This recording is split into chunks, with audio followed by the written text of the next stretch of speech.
Hello everyone, welcome back to my channel UPSC chemistry mystery by Ruchika. आज का ये video बहुत ज़्यादा डिमांडिंग था कि मैं अपने स्केड्यूल को कैसे प्रोसीड करने वाली हूँ, कैसे चैप्टर्स मैं कंप्लीट करने वाली हूँ। तो ये बहुत जो बच्चे मेंस लिख रहे हैं इस बार, तो उनकी डिमांड्स की वजह से मैं थोड़ा सा जल्दी कंप्लीट करने की कोशिश करूँगी, ताकि उनका भी थोड़ा जो सिलेबस है मेरे साथ साथ कवर होता चला जाए। तो ये जो मैंने स्केड्यूल बनाया है कल बैठ के स्टूडेंट्स आप लोग के लिए बनाया है, क्योंकि मैं भी आप लोग की तरह ही एक यूपीएससी एस्पिरेंट हूँ। मुझे भी इस साल मतलब 25 में पेपर लिखना है मेंस का। तो मुझे भी अभी उतना नहीं आता है कि मैं पढ़ के ही बता सकती हूँ आपको।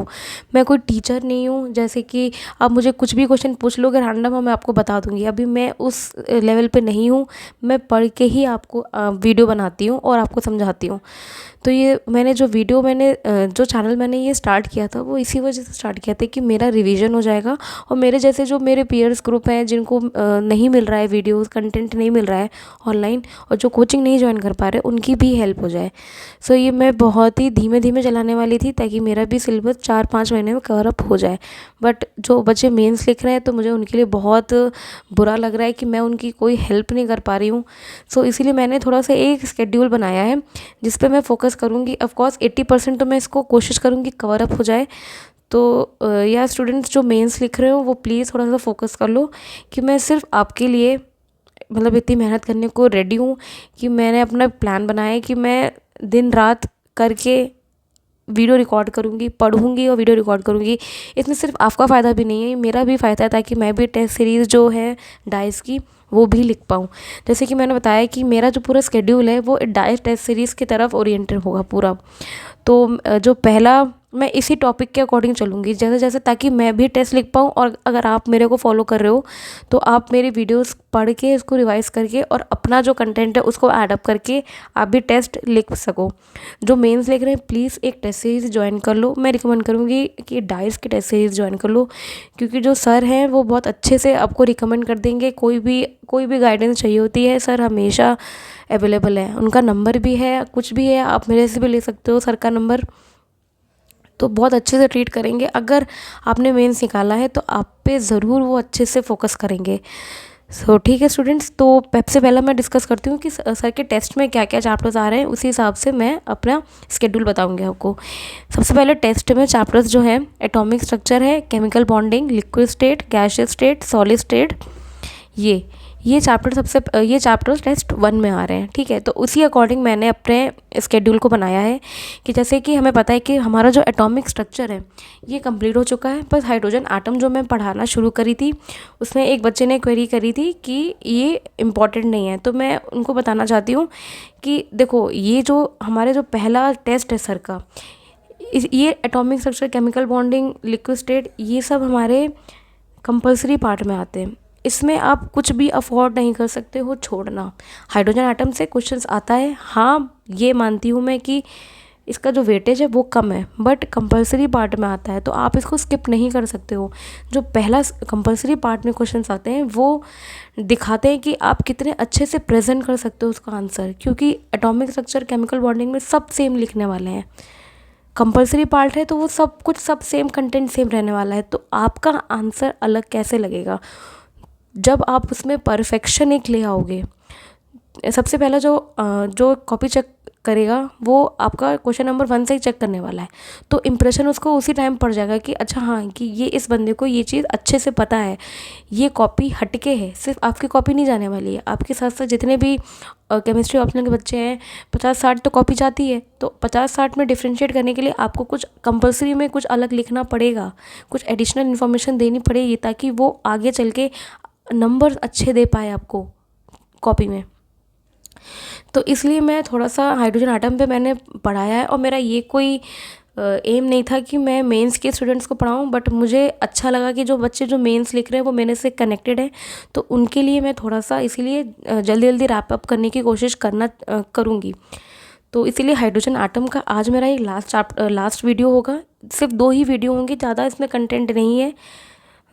एस ऑर्बिटल, पी ऑर्बिटल्स का, इन सब का शेप वगैरह जो है वो मैं आज डिस्कस करके इस चैप्टर को ख़त्म कर दूँगी। तो कल से हमारी केमिकल बॉन्डिंग स्टार्ट होने वाली है। तो इस स्केड्यूल के अकॉर्डिंग जो केमिकल बॉन्डिंग है हमारी, ये मैंने एक डेट वाइज बना रखी है। ठीक है स्टूडेंट्स, ये 19-20, 17-20 कुछ भी हो सकता है। तो प्लीज़ मैं अपनी तरफ से 200% कोशिश करने वाली हूँ, बट मेरे साथ साथ जो मेंस लिख रहे हैं आपको भी 400% लगाना पड़ेगा। मैं मानती हूँ कि अगर आपने प्रीलिम्स क्वालिफाई किया है और मेंस तक पहुँचे हो अगर आप, तो मतलब आपकी प्रिपरेशन तो रही होगी केमिस्ट्री की। आप बिल्कुल ज़ीरो से तो स्टार्ट नहीं कर रहे हो अगर मेंस लिख रहे हो इस बार। तो येस आई अंडरस्टैंड कि थोड़ी सी नर्वसनेस होती है कि सिलेबस कैसे कंप्लीट होगा, कैसे क्या होगा, वो मैं समझ सकती हूँ, बट अपनी प्रिपरेशन को आपको एकदम एडवांस लेवल पे लेके जाना ही पड़ेगा। तो मैं आपका बस एक हेल्प करने का ज़रिया बन सकती हूँ, बाकी आपको मेहनत आपको करनी है। ठीक है स्टूडेंट्स, जो मेंस लिख रहे हैं स्पेसिफिकली मैं उनके लिए ये कर रही हूँ। जो मेंस नहीं लिख रहे हैं, जो नेक्स्ट ईयर के लिए प्रिपेयर कर रहे हैं, वो भी अगर वो धीमे धीमे चलेंगे, वो उनके ऊपर डिपेंड करता है। तो केमिकल बॉन्डिंग का जो चैप्टर है, ये मैंने 26, 27, 28, 29, 30 इन 5 दिन में कंप्लीट करने का एम रखा है। फिर से डिस्क्लेमर दे रही हूँ, ये मेरा एम है। मैं 100-200% कोशिश करूँगी कि मैं 5 दिन में इसे ख़त्म कर दूँ। मेरे पास जो नोट्स हैं डाइस के, जो मैंने मेरे हैंड रिटन नोट्स हैं, जो मैंने कोचिंग क्लासेस करी थी सर की, तो मैं उसके अकॉर्डिंग बैठी थी मैं कल। तो मैंने उसको डिवाइड किया था कि मैं हाँ एक दिन में इतना कंप्लीट कर सकती हूँ अगर मैं अपना 200% दे रही हूँ। तो उसमें 200% में अगर कुछ भी इधर उधर हो सकता है तो प्लीज़ गाइस मुझे माफ़ कर देना, क्योंकि मैं अपना 200% दे रही हूँ। ठीक है स्टूडेंट्स, तो 5 दिन में मैंने केमिकल बॉन्डिंग का रखा है और एक दिन मैंने रखा है PYQ का। जितने भी PYQ होंगे केमिकल बॉन्डिंग के, मैं उसमें एक दिन लूँगी सारे PYQs का सोल्यूशन और पूरा एक एक सॉल्व करके आपको बता दूँगी। तो फिर ये केमिकल बॉन्डिंग का हमारा आ जाता है। Then liquid state, next chapter हम लिक्विड स्टेट करने वाले हैं। ये बस एक दिन का चैप्टर है, छोटा टॉपिक है, और उसी एक दिन में मैं PYQ भी कवर करा दूँगी। मुश्किल से 10-12 हर साल 1 से 2 क्वेश्चन आता है, मतलब 10 से 15 नंबर का आता है। तो बस 10-12 साल का मुझे कवर कराना है, तो मुझे उसी दिन कवर करा दूँगी मैं। तो 1 अगस्त को हमारा लिक्विड स्टेट भी कंप्लीट हो जाएगा। देन आते हैं गैसियस स्टेट की तरफ। फिर इसमें भी 2 दिन लगेंगे हमें थ्योरी पढ़ने में और 1 दिन लगेगा PYQ करने में। एंड देन आते हैं सॉलिड स्टेट की तरफ। ये एक दिन में ये भी कवर हो जाएगा और उसी दिन सॉलिड स्टेट भी बहुत ही लिमिटेड आता है, 10 से 15 नंबर। तो इसको भी PYQ उसी दिन कवर अप करा दूंगी मैं। 10 से 15 क्वेश्चंस होंगे, उसको उसी दिन ही कवर करा दूंगी मैं। ठीक है, अब ये अगर आप 5 टॉपिक्स कर लेते हो तो आपका पहला टेस्ट जो डाइस का है ये आप लिख सकते हो रिवाइज करके। तो हड़बड़ी नहीं मचानी है जो मेंस लिख रहे हैं। एक टेस्ट सीरीज़ ज्वाइन कर लो, बिना ज्वाइन के आपको अपना नहीं पता चलने वाला है कि आप किस स्पेस में चल रहे हो, कैसे आपको लिखना है, कैसे क्वेश्चन सेलेक्ट करना है और कैसे कम टाइम में आपको अच्छे क्वेश्चंस के साथ एक कंटेंट देना है, किस स्पेस में कितना लिखना है कि वो क्वेश्चन कंप्लीट हो जाए। तो ये आपको प्रैक्टिस से आएगा। तो सो प्लीज़ आप chemistry optional test series join कर लो। डाइस में अप्रॉक्स 14,000 की टेस्ट सीरीज़ मिल जाएगी आपको। सो प्लीज़ आप ज्वाइन कर लो। सर का भी अंडर गाइडेड रहोगे तो सर भी आपको हेल्प करेंगे। सो मेरे हिसाब से आप टॉपिक वाइज चलो, ठीक है। कंपलसरी पार्ट में जो क्वेश्चंस आते हैं, पहला टेस्ट आपका ये कवर अप हो जाएगा। तो ये आप टेस्ट, जैसे कि ये 5 अगस्त को हमारा ख़त्म हो रहा है, तो आप 1 हफ़्ता ले लो, 1 हफ़्ता या 5 दिन ले लो रिवाइज़ करने में, हर दिन एक चैप्टर को तो रिवीजन करने में, और 5 दिन लेके आप पहला टेस्ट दे दो। आपके साथ साथ मैं भी दूंगी, क्योंकि मेरा भी इसमें प्रॉफिट हो रहा है। मैं झूठ नहीं बोलूँगी, क्योंकि अगर आपको करा रही हूँ तो मतलब मेरा भी स्पीड बढ़ रही है, तो ये मेरा भी प्रॉफिट हो रहा है। तो फिर मैं भी टेस्ट लिख पाऊँगी। तो मेरा मतलब आप मेरा टेलीग्राम चैनल पे ज्वाइन कर सकते हो। सो आप अपनी कॉपी भी मुझे भेज सकते हो। अगर कोई दिक्कत हो टेस्ट लिखने के बाद या कुछ भी क्वेरी हो, आप प्लीज़ मुझे टेलीग्राम चैनल पे आप मुझसे डिस्कस कर सकते हो, और मैं अपनी कॉपी भी भेज दूँगी टेलीग्राम चैनल पे, ताकि एक पीयर ग्रुप बन जाए हमारा और एक थोड़ा सा आंसर राइटिंग की तरफ आप अपना इम्प्रूव कर पाओ, ठीक है। एंड देन अब ये हमारा हो गया। अब सेकेंड जो टेस्ट है हमारा है डाइस का, उसमें थर्मो आ रहा है, फेज इक्विलिब्रियम आ रहा है, इलेक्ट्रोकेमिस्ट्री आ रहा है और केमिकल काइनेटिक्स आ रहा है। अब आपने एक टेस्ट दे दिया तो मैंने इसको 6 से ही लिखा है। देखो ये टेंटेटिव है, ऊपर नीचे हो सकता है, बट जो डे ऑफ डिस्ट्रीब्यूशन है जो मैंने लिखा है कि 5 दिन अच्छा इसमें लग रहे हैं, तो वो उसमें 5 दिन ही लगेंगे, बाकी ऊपर 5-10 दिन हो सकते हैं। ये मैं आपको पहले डिस्क्लेमर दे रही हूँ। सो प्लीज़ 100% मेरे पे डिपेंड मत रहना, मेरे से बस आप एक एक्स्ट्रा एज ले सकते हो बस। ठीक है स्टूडेंट्स, अब थर्मो के लिए मैंने देखो 4 दिन दिया है। ठीक है, 11 तारीख को PYQ हम कंप्लीट कर ले जाएंगे। ठीक, नेक्स्ट हम फेज इक्विलिब्रिया की तरफ आएंगे, इसमें 2 दिन देंगे खाली, और उसी दिन PYQ भी कंप्लीट कर लेंगे। 2 दिन में ही हमारा फेज इक्विलिब्रिया हो जाएगा। इलेक्ट्रोकेमिस्ट्री चलेगा हमारा, इसमें ये लंबा टाइम इसलिए जा रहा है क्योंकि इसमें मुझे भी थोड़ी सी रिसर्च करनी पड़ेगी। ठीक है, मुझे भी समझना पड़ेगा, फिर मैं आपको समझाऊंगी वो टॉपिक, एंड देन 21 तारीख को PYQ करेंगे। देखो मैं आपको कुछ गलत नहीं समझाना चाहती, मेरा इंटेंशन बिल्कुल क्लियर है कि मैं जो समझ रही हूँ एकदम क्रिस्टल क्लियर आपको समझाऊँ। अगर मैं कुछ गलत समझाती हूँ तो प्लीज़ मुझे आप बता देना कि ये चीज़ समझ नहीं आई या तो ये आपने थोड़ा सा गलत समझाया है। तो प्लीज़ मैं चाहती हूँ कि आप मुझे प्लीज़ रिव्यू दो कि मैं कैसा पढ़ा रही हूँ, आपको समझ आ रहा है कि नहीं आ रहा है, वरना मैं अपने स्किल्स को और इम्प्रूव करना चाहूँगी। सो यस स्टूडेंट्स की केमिकल काइनेटिक्स की हमारी इलेक्ट्रोकेमिस्ट्री हमारा ये हो गया। केमिकल काइनेटिक्स में भी थोड़ा सा लंबा थोड़ा सा लगेगा हमारा, क्योंकि इसमें भी थोड़ा सा टफ़ है। बहुत जो चेन रिएक्शंस वगैरह हैं ये थोड़े से टफ़ हो जाते हैं, तो मुझे समझने में देन आपको समझाने में थोड़ा सा मुझे भी रिसर्च करनी पड़ती है PSP वगैरह से, तो इसलिए थोड़ा सा टाइम लग जाता है। अब जैसे कि कल कोई एक चैप्टर था श्रोडिंगर वेव इक्वेशन का, तो मुझे नोट से समझ नहीं आ रहा था कुछ टॉपिक, तो मैंने उसको PSP को रिफ़र किया था, देन आपको समझाया है उसमें वीडियो में श्रोडिंगर वेव इक्वेशन जो पोलर कोऑर्डिनेट्स में मैंने कराई है आपको। तो ये स्टूडेंट थोड़ा सा रिसर्च लगता है, अगर आपको सही कंटेंट चाहिए तो प्लीज़ थोड़ा सा पेशेंस तो दिखाना पड़ेगा। सो ये अगर आप ये कंप्लीट कर लेते हो, मतलब ये हमारा 29 अगस्त तक कंप्लीट हो जाएगा सेकंड टेस्ट।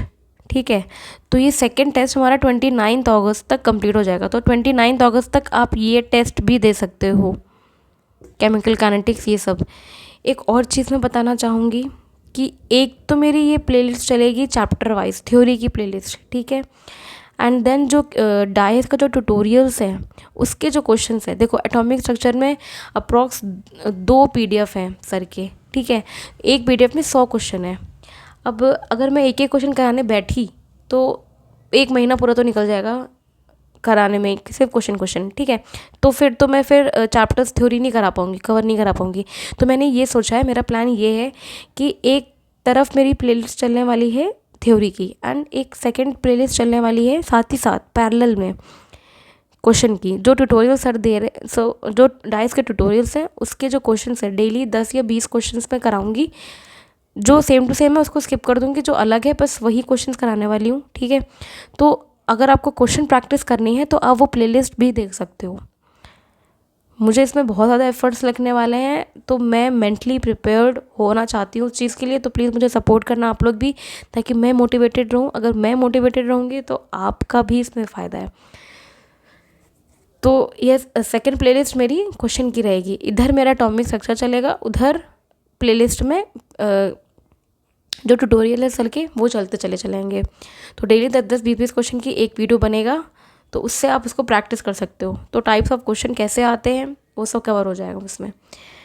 जो PYQs हैं वो भी सर ट्यूटोरियल में देते हैं, तो उसको हटा के, क्योंकि PYQ में ऑलरेडी इस थ्योरी में लेक्चर में करा चुकी होंगी, तो PYQs हटा के जो और एक्स्ट्रा क्वेश्चन हैं न्यूमेरिकल्स के वो सब मैं करा दूँगी। सो ये मेरी एक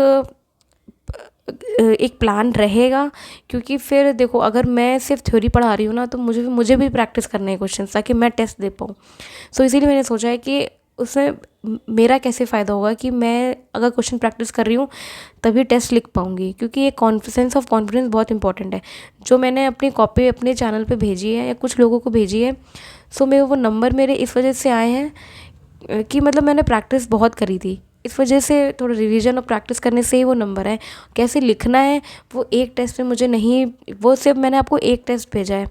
कैसे लिखना है ये मैंने बहुत ज़्यादा देखा है बच्चे कैसे लिखते हैं, क्योंकि एक बार मैं डाइस के सेंटर पे गई थी, तो सर ने मुझे बुलाया था। तो सर एक क्लास ले रहे थे, तो मैं सर के ऑफिस में बैठी थी। वहाँ पे बंडल्स ऑफ कॉपीज़ रखी थी, चेक्ड कॉपीज़। तो मैंने देखा था कि किसी भी बच्चे के 75 आ रहे हैं, जो प्रीलिम्स क्वालिफाइड है उनके 75 आ रहे हैं, उनके 65 आ रहे हैं, 55 आ रहे हैं। सो मतलब बच्चे प्रीलिम्स क्वालिफाई कर लिए हैं, बट ऑप्शनल नहीं है उनका मतलब इतना टू द पॉइंट। तो मैंने देखा कि बच्चे कैसे लिख रहे हैं। सो मैंने उनसे सीखा है कि उनकी चेक्ड कॉपीज़ में बैठी 1 घंटा वहाँ पे एनालाइज़ किया कि बच्चे कैसे लिख रहे हैं, जो मुझे नहीं लिखना है।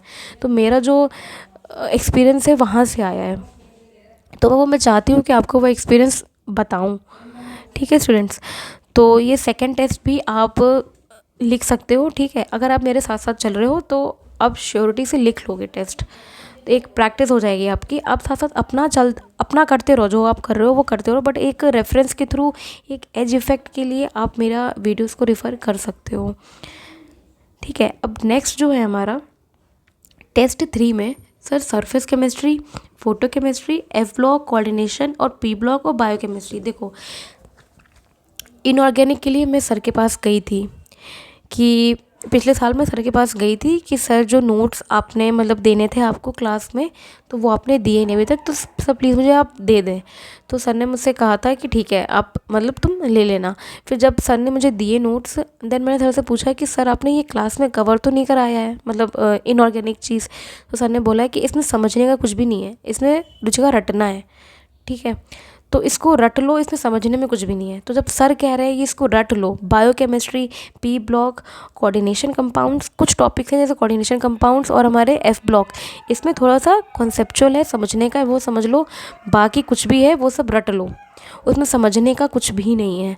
ठीक है, और सर ने ये भी मुझसे बोला था, ये सर की वीडियो भी पड़ी है, वो भी देख लेना कि यूट्यूब पे, कि जो बायोकेमिस्ट्री है और थोड़े बहुत 2 चैप्टर्स हैं पी ब्लॉक वगैरह, जो थोड़े से हमारे बायोकेमिस्ट्री टाइप के हैं चैप्टर्स हैं, वो जो 5 दिन मिलते हैं हमको मेंस, जो ऑप्शनल से पहले जो 5 दिन मिलते हैं मेंस में, तब रटने बैठना है। क्योंकि अब कितना भी पढ़ लो, आना वही है जो वो चाहते हैं यूपीएससी वाले हैं, तो आपके हाथ में कुछ भी नहीं है, बट आप जितना पढ़ पाओ उस 5 दिन में उसको कवर अप कर लो।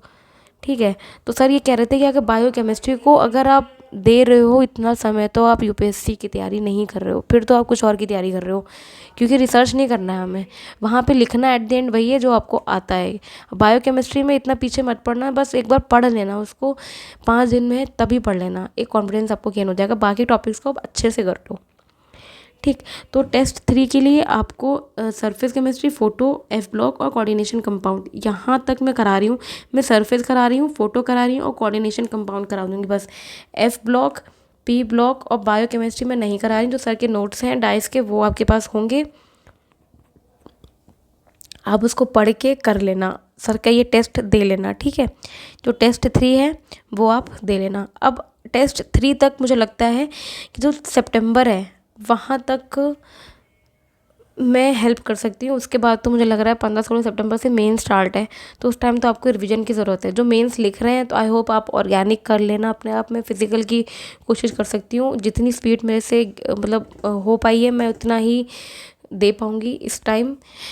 ऑर्गेनिक के लिए मैं अब इसके बाद, जैसे कोऑर्डिनेशन मैंने कर लिया, ठीक है, अब इसके बाद मैं ऑर्गेनिक स्टार्ट करूँगी। अब इसके बाद ये जो 6 सितंबर है, मान लो मैं 10 सितंबर से 10 या 15 सितंबर से अपनी ऑर्गेनिक स्टार्ट कर दूँगी। देखो ऑर्गेनिक मेरी हमेशा से थोड़ी सी ना फिज़िकल वीक रही है, क्योंकि मैंने फिज़िकल में इतना टाइम नहीं दिया है जितना मैंने ऑर्गेनिक में दिया है। तो ऑर्गेनिक ये मैंने शुरुआत ही इसीलिए करी थी क्योंकि मुझे हर बार मैं ऑर्गेनिक पहले पढ़ लेती थी, फिज़िकल को इग्नोर कर देती थी कि बाद में कर लेंगे, क्योंकि जो अच्छा लगता है वो आप पहले करना चाहोगे, ये ह्यूमन टेंडेंसी होती है। तो इसीलिए मैंने जो ऑर्गेनिक है हमेशा से पहले पढ़ी है, और इसलिए मेरा ऑर्गेनिक में बहुत ज़्यादा स्ट्रॉन्ग होल्ड बन चुका है। ठीक, तो इसीलिए मैंने ऑर्गेनिक को लास्ट में रखा था। सो अब इसीलिए मैं अब 10 सितंबर से ऑर्गेनिक स्टार्ट कर दूँगी, और अगर मुझे ज़रूरत पड़ सकती है तो मैं इधर भी स्टार्ट कर सकती हूँ सरफेस के बाद से। ठीक है, तो मेरा तो स्केड्यूल यही रहेगा कि 10 सितंबर के बाद से मैं ऑर्गेनिक स्टार्ट करूँ, या फिर सरफेस केमिस्ट्री जब पढ़ाऊँगी तब से ही स्टार्ट कर दूँगी ऑर्गेनिक केमिस्ट्री। तो एक थोड़ा सा ये टेंटेटिव स्केड्यूल ये है। फिर ऑर्गेनिक को तो मैं 1 महीने में ख़त्म कर दूँगी, इसमें तो मैं थोड़ा सा कॉन्फिडेंट हूँ, क्योंकि मैं इसमें जल्दी जल्दी पढ़ के आपको समझा दूँगी। तो मतलब अक्टूबर तक जो बच्चे 2025 को टारगेट कर रहे हैं उनके लिए बता रही हूँ मैं। ऑर्गेनिक अगर आपको पढ़ना है तो अक्टूबर या नवंबर मिड तक कंप्लीट हो जाएगा आपका ऑर्गेनिक, ठीक। तो आप फिर रिवाइज करके दिसंबर तक टेस्ट दे सकते हो। सर चेक कर देंगे, इसमें एंड डेट लिखी है 1/9, बट आप अगर दिसंबर तक भी दे रहे हो, नवंबर तक भी दे रहे हो, सर चेक कर देंगे। 2025 के लिए टेस्ट ले रहे हो, ठीक है। तो यही बताना चाहूँगी कि आई होप कि मैं आपकी हेल्प आ पाऊँ किसी चीज़ में। जो मेंस लिख रहे हैं, मुझे बहुत बुरा लग रहा है कि मैं आपकी हेल्प नहीं कर पाऊँगी इतनी। मेरे से जितना हो पाएगा मैं उतना करने के लिए रेडी हूँ। सो ठीक है स्टूडेंट्स, आज अगला वीडियो हमारा हाइड्रोजन आटम पे एंड वीडियो आने वाला है। लास्ट वीडियो होगा वो हाइड्रोजन आटम पे, फिर कल से हम केमिकल बॉन्डिंग स्टार्ट करेंगे। सो आई होप कि आपको समझ में आया होगा कि मैं कैसे प्रोसीड करूँगी। सो आप मुझे प्लीज़ सपोर्ट कर देना, ताकि बीच बीच में, ताकि मैं भी मोटिवेटेड रहूँ, क्योंकि सबकी लाइफ में अप्स एंड डाउन्स आते हैं। मुझे भी कभी कभी डिमोटिवेट फील होता है कि यार क्यों ही केमिस्ट्री पढ़ रहे हैं, फिर इसकी वजह से प्रीलिम्स की तैयारी भी हैम्पर होती है। अब जैसे मैंने भी अभी कल ही ज्वाइन किया है फॉरम IAS की टेस्ट सीरीज, GS की, मेंस की, क्योंकि मुझे अब उधर भी फोकस करना है, इधर भी फोकस करना है, तो मेरे लिए एक डबल मेहनत हो जाएगी।